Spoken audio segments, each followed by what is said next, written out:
नमस्कार. सर्वात मोठी बातमी. चॅनेलवर नवीन आला असाल तर चॅनेल सबस्क्राईब करा. हिंदुत्वाचा मुद्दा आणि काँग्रेस आणि राष्ट्रवादीसोबत गेल्याच्या कारणामुळे शिवसेना पक्षात उभी फूट पडली होती.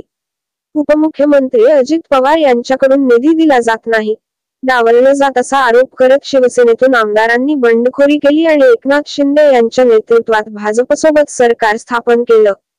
मात्र काही काळाने राष्ट्रवादी काँग्रेसमध्ये फूट पडल्यानंतर अजित पवार यांनी महायुतीत प्रवेश केला. यामुळे मुख्यमंत्री शिंदेंसोबत गेलेल्या आमदारांना पुन्हा अजित पवार यांच्या नेतृत्वाखाली काम करण्याची वेळ आली.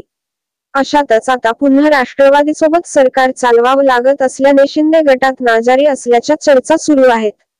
यावर आता उपमुख्यमंत्री अजित पवार यांनी भाष्य केलं आहे. अजित पवारांचा विरोध करत एकनाथ शिंदे यांच्या नेतृत्वाखाली शिवसेना आमदारांनी पक्षाला रामराम ठोकला होता. त्यानंतर आता लोकसभा निवडणुकीच्या निकालानंतर अजित पवारांना सोबत घेतल्यामुळे नुकसान झाल्याचे मत आरएसएसच्या मुखपत्रातून व्यक्त करण्यात आलं होतं.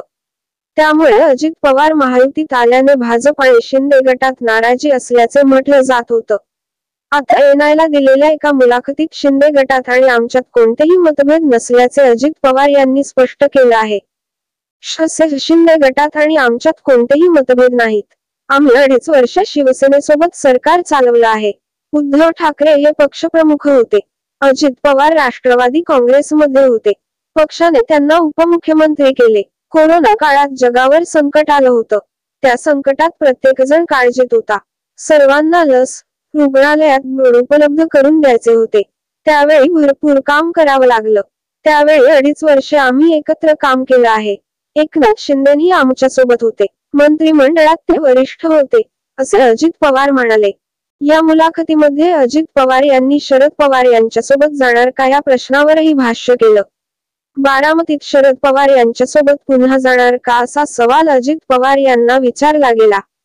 त्यावर अजित पवार यांनी नो कमेंट असं उत्तर दिलं.